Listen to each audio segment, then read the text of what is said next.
നമസ്കാരം. South end central എന്ന railway സ്റ്റേഷനിലാണ് നമ്മളിപ്പോൾ നിൽക്കുന്നത്. ഇവിടുന്ന് സൗത്ത് എൻഡ് ബീച്ചിലേക്കാണ് ഇന്ന് പോകാൻ ഉദ്ദേശിക്കുന്നത്. ഈ സ്റ്റേഷനിൽ നിന്ന് 10 മിനിറ്റിൽ താഴെ നടന്നാൽ ബീച്ചിലെത്തും. അവിടെ ബീച്ചല്ലാതെ അമ്യൂസ്മെന്റ് പാർക്സും ഒരു പയറും ഒക്കെ ഉണ്ട്. പോണ വഴി ഇങ്ങനെ കുറച്ച് മുയലിന്റെ പ്രതിമകൾ കാണാം. അത് വേസ്റ്റ് ഇടാൻ വേണ്ടി വെച്ചേക്കണല്ല. എങ്ങനെ 30ഓളം വലിയ പ്രതിമകൾ ഉണ്ടാക്കി വെച്ചിട്ടുണ്ട് ഈ ഭാഗത്തായിട്ട്. അത് ഓരോന്നും ഓരോ ആർട്ടിസ്റ്റുകൾ ഡിസൈൻ ചെയ്താണ്. 2 മാസത്തിലധികം ഇങ്ങനെ വെച്ച് അവസാനം ഇതൊക്കെ ലേലത്തിൽ വിറ്റ് കാശുണ്ടാക്കി അത് ചാരിറ്റിക്ക് കൊടുക്കും.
ഈ ബീച്ചിന് 7 മൈലോളം ദൂരമുണ്ട്.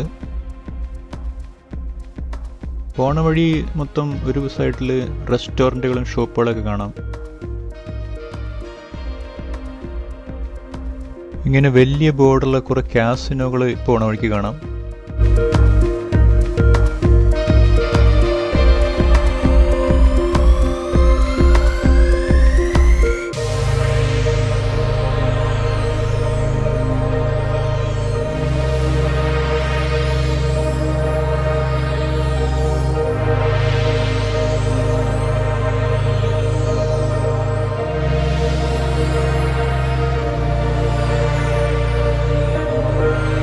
സീ ലൈഫ് അഡ്വഞ്ചറിലാണ് ഞങ്ങൾ ആദ്യം കയറിയത്. ഇത് ക്ലോൺ ഫിഷാണ്. ക്ലോൺ ഫിഷിനെ പറ്റി ഞാൻ വായിച്ചിട്ടുള്ളൊരു പ്രത്യേകത, ക്ലോൺ ഫിഷുകളൊക്കെ ആണായിട്ട് ജനിക്കുക, പിന്നെ അതിന് പെണ്ണായിട്ട് മാറാൻ പറ്റും, പക്ഷേ തിരിച്ച് ആണായിട്ട് മാറാൻ പറ്റില്ല. ഇത് റേ ഫിഷാണ്, തിരണ്ടി എന്നൊക്കെ നമ്മൾ മലയാളത്തിൽ പറയും.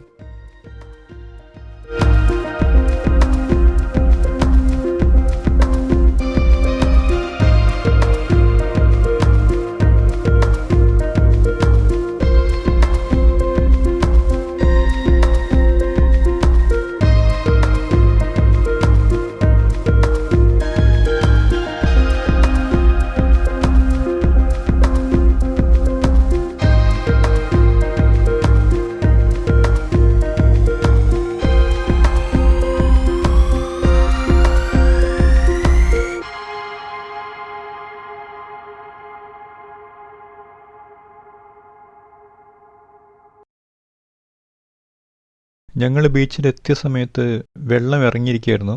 ഒട്ടും കടലൊന്നും അങ്ങനെ കാണാനുണ്ടായിരുന്നില്ല.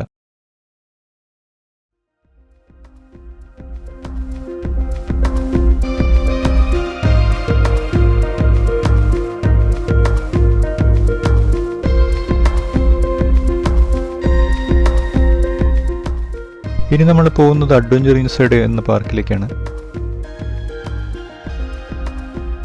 നിങ്ങൾ കുട്ടികളായിട്ടാണ് സൗത്ത് എൻഡ് ബീച്ചിലേക്ക് വരുന്നതെങ്കിൽ ഈ സ്ഥലം ഒരിക്കലും മിസ് ചെയ്യാൻ പാടില്ല.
ആക്സിസ് എന്നു പേരുള്ള പെൻഡുലം സ്റ്റൈൽ റൈഡുണ്ട് ഇവിടെ. അത് വളരെ ഫേമസ് ആണ്. സ്വിങ്ങും സ്പിന്നും ട്വിസ്റ്റൊക്കെ ആയിട്ട് അത് 100 അടി ദൂരം എയറിൽ മൂവ് ചെയ്യും.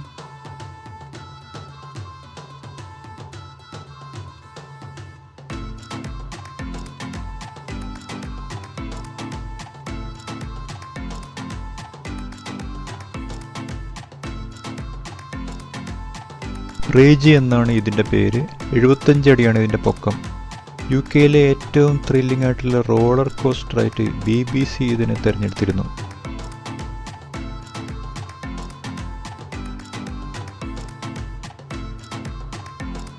സൗത്ത് പിയർ ഈ ടൗണിൻ്റെ തന്നെ ഒരു ഹിസ്റ്ററിക്കൽ ഐക്കണാണ്. നമ്മൾ അങ്ങോട്ടാണ് ഇനി പോകാൻ പോകുന്നത്. പിയറിൻ്റെ അറ്റം വരെ ഒന്നുകിൽ നമുക്ക് നടന്നു പോകാം, അല്ലെങ്കിൽ ട്രെയിനിന് പോകാം.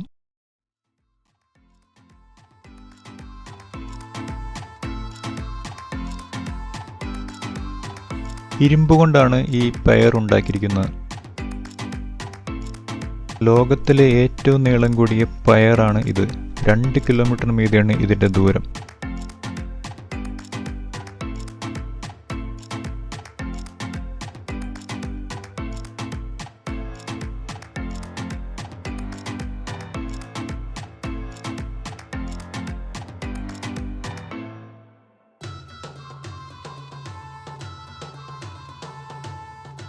പത്തൊമ്പതാം നൂറ്റാണ്ടിലെ തുടക്കത്തിൽ സർ വില്യം ഹെയ്ഗേറ്റ് എന്നൊരു MP ഉണ്ടായിരുന്നു ലണ്ടനിൽ. അദ്ദേഹം ഈ പിയർ ഉണ്ടാക്കുന്നതിനായിട്ട് സഹായങ്ങളൊക്കെ ചെയ്തിട്ടുണ്ട്. അതുകൊണ്ട് അദ്ദേഹത്തിൻ്റെ പേരാണ് ഒരു ട്രെയിനിന് ഇട്ടിരിക്കുന്നത്.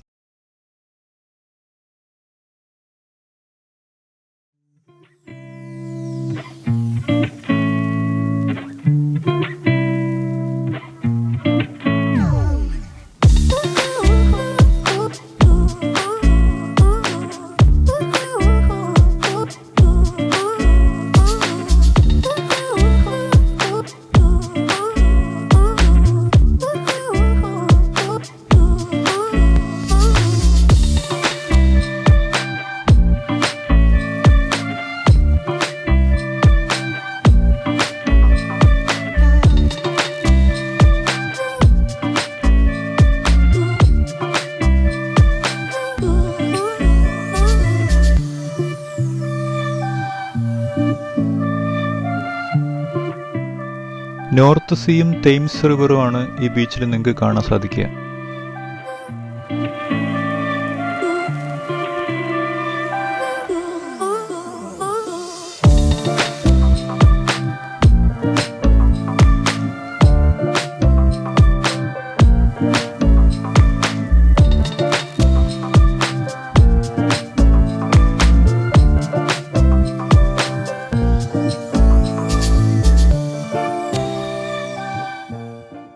ഞാൻ നേരത്തെ പറഞ്ഞല്ലോ, ഞങ്ങൾ വന്ന സമയത്ത് ഇവിടെ ഒട്ടും വെള്ളമില്ലായിരുന്നു എന്ന്. 2-3 മണിക്കൂറിനുള്ളിലാണ് ഇത്രയും വെള്ളം ഇവിടെ കാണാൻ പറ്റിയത്. ശരിക്കും പറഞ്ഞു കഴിഞ്ഞാൽ അങ്ങനെ വെച്ച് നോക്കുമ്പോൾ ഇതൊരു അത്ഭുത ബീച്ചാന്ന് പറയേണ്ടി വരും.